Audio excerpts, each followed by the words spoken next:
Now that the Lakers have landed Luka Doncic, it is very critical that the GM, Rob Pelinka, makes sure he builds a championship caliber team around Luka the next 16 months. Here's why. He could be a free agent in 2026 and walk away. Now, do I think that's going to happen? No, I don't think it's likely, but it shouldn't be something you just brush to the side. Because, yes, you have LeBron James, but how many years do you have left for LeBron? You still need a center. And outside of that, you've got DFS. He's 31 years old. I think the other young piece of guy is Austin Reeves.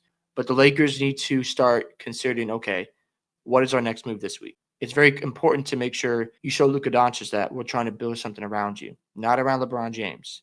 Because if you want to sign him for an extension, obviously you want to have those discussions this offseason. So it's important for Rob Pelinka for the rest of his trade deadline. And let's just say he doesn't get anybody, but he goes into the offseason very aggressive. He has the pieces that fit next to Luka. Then you start with that roster and see where you go. Because again, he turns 26 in a few weeks. He'll be 27 next year in February. So if I'm the Lakers, yes, his prime is coming up. So it's very important that I get the right pieces because I guarantee you other teams are watching what the Lakers are doing. You also have to pay attention to OKC. They have a bevy of draft capital. We just saw the Spurs pick up De'Aaron Fox yesterday. So they're only going to get better. But going back to the Thunder, they could go out and get Giannis Antetokounmpo. If you're not paying attention to the Bucks, they're 12-10 since the NBA Cup, and I guarantee you the Giannis trade demands are going to take place sooner rather than later. And the number one team that has the assets to pick him up is OKC. So Rob Pelinka cannot be comfortable. The job is just getting started. Yes, you have your superstar player, but you got to get the pieces around Luka Doncic. So I want to pull up the Bleacher Report. They had some ideas for LeBron and Luka. Really, it's going to be Luka, and they got to find a second star, and I believe they will. Nick Claxton, first up. I don't mind this idea. I think if you get him and Cam Johnson, that's a win-win. Nick Claxton obviously doesn't space the floor. That's my only concern. Like he's a great athletic big guy, and Luka does well with big guys who are athletic, like Gafford and Lively, even though they don't shoot the ball too well. That might work out. He's also turning 26 in April, so it fits timeline with Luka Doncic. Another guy is John Collins. Now he's 27. He's not as versatile as Claxton, but he can shoot from the field, 46% from deep. I think that could help as well because you have another stretch guy out there. It opens up the paint for Luka Doncic. And just another role player, I think that would fit well with Luka. So that's a nice idea as well, John Collins. Obviously, you probably don't want to mess with Utah because Danny Ainge will just, rob you and not give you anything in return. Marcus Smart, not a bad idea. I love Marcus Smart, but he's just hurt all the time, it seems. I would not I mean, he'll bring toughness, but I just wouldn't do this. I think this would set the Lakers backwards. Clint Capella is intriguing as well. They said they have to the salaries have to match, but he'd be an upgrade over Vanderbilt at the starting center spot, Maxey and Hayes. So this would be a nice move, but he's also 30. So you're going to speed up the timeline, and you're competing with OKC. If I'm the Lakers, I'm building around Luka. I got to look at this as obviously there's a lot of a sense of urgency, but if you're showing Luka that you're trying to compete now, that you're adding pieces, you're going out there and finding guys, even if it doesn't lead to a championship right away. He signs a 3-year extension, you got some time. But you got to go out right away and just at least make a few moves, even if it's not like the game changers to land a superstar. At least show Luka you're trying to be competitive. And then the next guy up is Vooch. Now he's had a great season, but I get concerned about the defense. So like, yeah, he's great on offense, but rim protection, he'll space the floor, right? He'll do that. But I don't know about his defense. That's where I get concerned. Like you gave up a legit defensive big and you got to replace that. That's hard to do. I like the idea of like a John Collins and Nick Claxton or even Clint Capella. I like Collins the most because he's 27 and he fits their timeline. Claxton maybe, but I'd rather get the shooting for now. And hey, you go into the playoffs, you're not expecting to make the deepest playoff run. And also LeBron James is 40, so he probably maybe has one more year left. I don't think he's going to stay beyond that. Maybe he does, but you can't rely on that. So it's important for Pelinka to keep working this week. If he can pull off another trade for a couple role players, I think I heard about Jakob Poeltl possibly. That might cost him a lot. So I don't know. It's tricky.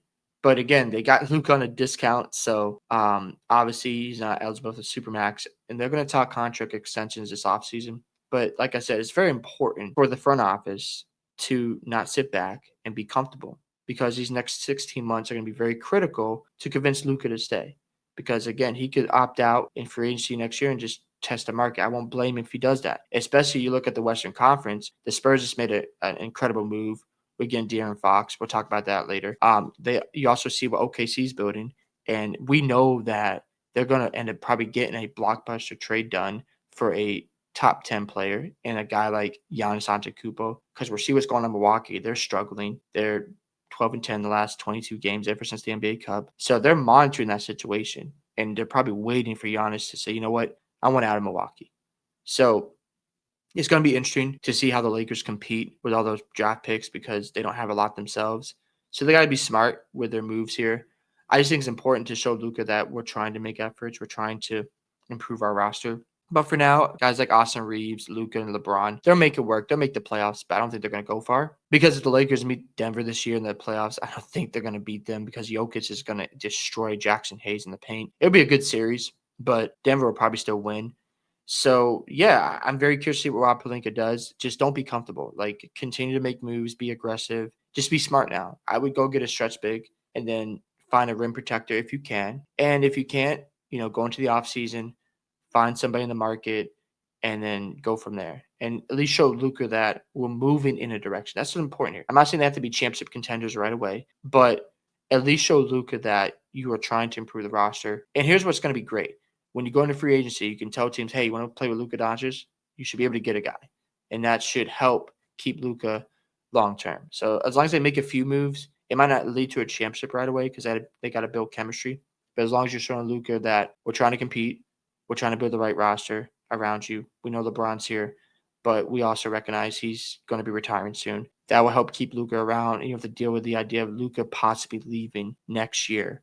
But I don't think that's going to happen. I just think the Lakers need to make sure they don't remain comfortable because it's very critical that they continue to make moves.